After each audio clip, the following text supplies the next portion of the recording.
Amiche ed amici, ben ritrovati in un nuovissimo tutorial, ben ritrovati su Momiss. Per chi non mi conoscesse, io sono semplicemente Simona e vi mostro come realizzo diverse cosucce all'uncinetto in maniera super facile e veloce, con la speranza che vi siano utili e di ispirazione. Quest'oggi vedremo un altro accessorio all'uncinetto facile e veloce, alla portata di tutti e adatto a tutti, dalle donne agli uomini, ma soprattutto perfetto per i più piccini. Sto parlando del berretto all'uncinetto effetto Chunky con un leggero effetto di orecchie da gatto, ma proprio un accenno, lo state vedendo nelle clip che vi sto mostrando. Molto bello, secondo me sarà l'accessorio che più sfrutterò questo inverno. Perché devi assolutamente recuperare vari filati che hai in giro e realizzarlo insieme a me? A parte che è super facile e veloce, lo vedrai, ma perché è un accessorio molto utile che tutti ricercano in questo periodo. È un'ottima idea del regalo dell'ultimo momento perché ci impieghi un attimo, lo stesso vale come idea da proporre nella bancarella natalizia. E poi è anche low cost perché non ci vuole nulla per realizzarlo. Io per esempio ho utilizzato degli avanzi di due filati ben differenti, un misto alpaca e un 100% lana. Addirittura la colorazione in beige l'ho messa a 4 capi per avere un effetto più chunky, per avvicinarmi allo spessore della colorazione in blu. Anch'esso l'ho lavorato a 2 capi. Come notate, i suggerimenti e i consigli che vi do sui filati li applico anche sui miei progetti all'uncinetto. Ho impiegato all'incirca 70 grammi di filato di avanzi, uncinetto numero 8. Poi non occorre altro, anzi io vi riporterei direttamente al tutorial di oggi. Mi raccomando, se questo tutorial ti è stato utile, supportami con un like, con un hype, a te non costa nulla, ma per me è di ulteriore supporto. Fammi sapere cosa ne pensi, condividi questo tutorial con tutti i tuoi amici perché può essere utile anche a loro come lo è stato utile per te. Per non perderti i prossimi contenuti interessanti ti consiglio di iscriverti al canale se mi guardi per la prima volta, di attivare la campanellina, di seguirmi sui vari social e di dare un'occhiata anche al mio shop online momisscrochet.it. Poi se mi vuoi supportare ulteriormente abbonati al canale per usufruire di diversi vantaggi. Facciamo crescere questa community, facciamo crescere il canale di Momiss che non è solo mio ma è anche vostro. A questo punto sigla!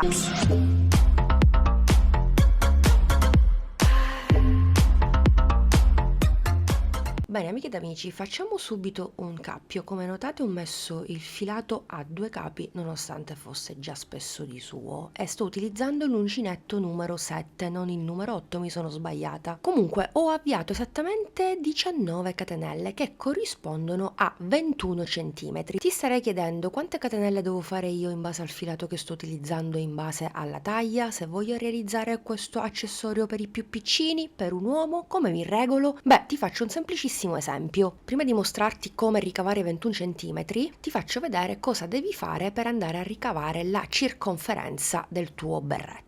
Allora, prendi un berretto X, un berretto in generale. Io per esempio ho preso questo che tra l'altro è pure di mio marito. Cosa faccio? Lo indosso. Come noti anche tu è decisamente grande per la mia taglia, appunto perché è un berretto per uomo. Lo sistemo per bene, lo adatto perfettamente alle misure della mia testa e vado a misurare esattamente in questo modo il mio berretto. Quindi io so che il pannello rettangolare che andrò a realizzare dovrà essere lungo 37 cm. Utilizza questo metodo per qualsiasi altra taglia. Bene, una volta misurata la lunghezza vado a misurare la larghezza. Come vedi corrisponde a 21 cm e sono i centimetri che ho avviato io all'inizio. Quindi avviati quei centimetri procediamo con la riga numero 1. Per velocizzare di gran lunga i tempi di lavorazione e raggiungere molto più in fretta la lunghezza desiderata, vado a lavorare il mezzo punto. Quindi a partire dalla seconda catenella prendo il filo, entro, riprendo il filo, esco fuori, ho 3 asole sull'uncinetto, le chiudo tutte e 3. Ripeto lo stesso lavoro per tutte le catenelle che ho al di sotto, quindi prendo il filo, entro nella catenella successiva, riprendo il filo e chiudo tutto. Per cui nel mio caso andrò a lavorare esattamente 18 mezzi punti alti. Bene, ho quasi terminato la prima riga a mezzo punto, vado a lavorare il penultimo e l'ultimo mezzo punto nell'ultima catenella. Una volta fatto questo, facciamo una catenella, giriamo il nostro lavoro e sempre per lo stesso motivo di prima, per accelerare i tempi di lavorazione e per ottenere una texture diversa ma nello stesso tempo semplice, andrò a lavorare un mezzo punto in ciascun punto sottostante in costa dietro. Quindi prendo il filo, entro solo nella metà asola dietro, riprendo il filo e chiudo tutto. Non farò altro che lavorare un mezzo punto in costa dietro in ciascun punto sottostante per un totale di 18 punti finché non termino anche questa seconda riga.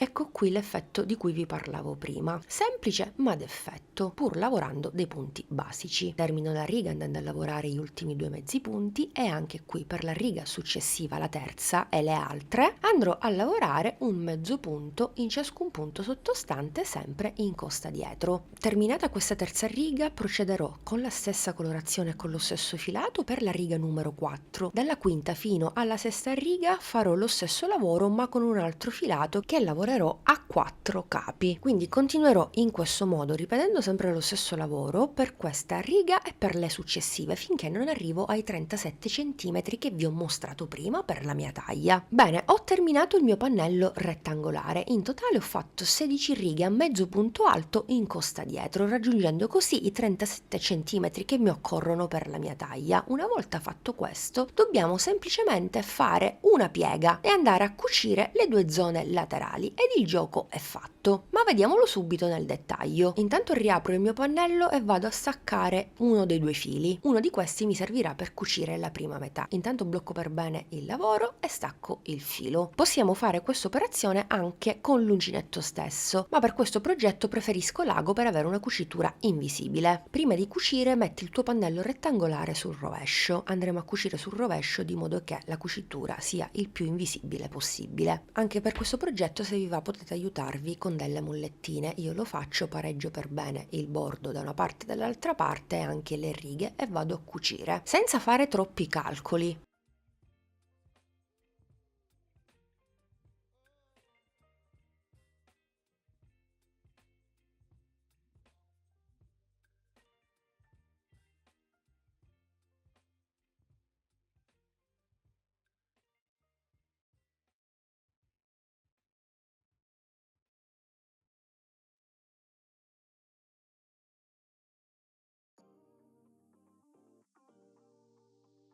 Terminata la prima cucitura, volendo potresti fare anche una cucitura di ritorno per rinforzare per bene, ma secondo me non occorre, va bene soltanto una cucitura, una passata. Infatti io blocco subito il filo con un nodo e disperdo il filo in eccesso tra i punti. Lo disperdo per bene di modo che una volta che provo e riprovo il mio capo o semplicemente lo vado a lavare, il filo in eccesso non si sfili. Quindi mi raccomando, fallo anche tu, bloccalo per bene proprio come sto facendo io. Terminata la prima cucitura sul lato, chiaramente ripeterai lo stesso lavoro dall'altra parte. Bene, terminate le due cuciture ai due lati, questo sarà il risultato, quindi non ci rimane che capovolgere il nostro lavoro mettendo il nostro berretto sul dritto. Questo è il risultato, ma volendo possiamo fare un'altra cosuccia. Potremmo andare a rifinire tutto il bordo superiore. In questo modo acquisiremo anche un centimetro in più che non guasta. Visto che il mio filato in blu è finito, utilizzo la seconda colorazione. Faccio un cappio ed entro nel primo punto basso, metto su il cappio e intanto inizio il mio giro con una catenella. Questa catenella a fine giro diverrà un punto basso con l'ago e filo, ma dopo ve lo mostro. Intanto andiamo a lavorare anche la coda dietro, così la andiamo a nascondere fin da subito. Dal secondo punto iniziamo a lavorare un punto basso, sempre in costa dietro. Come notate io prendo la costina dietro del punto basso che ho al di sotto, mentre poi vedrai che dall'altra parte, visto che ho delle catenelle, andrò a lavorare nella metà catenella che mi rimane, perché l'altra metà l'avevo già lavorata ad inizio lavoro. Quindi intanto procedo semplicemente così, un punto basso in ciascun punto. Quando arrivo sulla zona che coincide con la cucitura, semplicemente non faccio nulla, lavoro un punto basso nell'ultimo punto del pannello dietro e un punto basso nella prima catenella del pannello che ho davanti. In questo caso ho le catenelle iniziali, quindi semplicemente anche qui un punto basso in ciascuna catenella sottostante finché non termino il giro. Quando terminiamo il giro andiamo a staccare il filo, entriamo nel primo punto basso, quindi in quel punto subito dopo la catenella facciamo passare il filo e poi entriamo al centro dell'ultimo con l'ago. In questo caso mi sto aiutando perché con l'uncinetto numero 8 non riesco, quindi faccio passare 4 capi attraverso l'ultimo punto basso e chiudo così il giro. Come vedi non si nota alcun scalino, chiusura invisibile, lavoro super pulito. Per andare a bloccare e nascondere per bene il filo in eccesso, capovolgo di nuovo il mio lavoro e lo vado a bloccare. Anche qui bloccate per bene il tutto, tutto per evitare che col tempo il lavoro si disfi. Quindi fate un bel nodino e disperdete per più punti il filo in eccesso. E voilà, adesso il berretto effetto Chunky è così pronto per essere indossato. Lo capovolgo per l'ultima volta e questo qui è il risultato. Amiche ed amici, siamo giunti al termine anche di questo video tutorial. Spero che il progetto vi sia stato utile, vi piaccia, che proverete a realizzarlo. Fatemi sapere tutto nei commenti, mi raccomando, ci tengo, io vi leggo sempre. Se non vi rispondo subito, vi rispondo dopo qualche ora, dopo qualche giorno, ma vi leggo, sappiatelo. E supportami con un bel pollice all'insù, mettendo hype a questo tutorial. Condividilo perché può essere utile a tanti amici uncinettini. Io vi do l'appuntamento alla prossima settimana con un nuovo video da non perdere, quindi mi raccomando, se non te lo vuoi perdere, se mi vedi per la prima volta, ti sono simpatica, iscriviti al canale, attiva la campanellina, seguimi sui vari social, dai un'occhiata al mio shop online momiscrochet.it e fammi sapere cosa ne pensi. Vi ringrazio per essere stati anche quest'oggi in mia compagnia, vi do l'appuntamento al prossimo tutorial. Un bacino a tutti!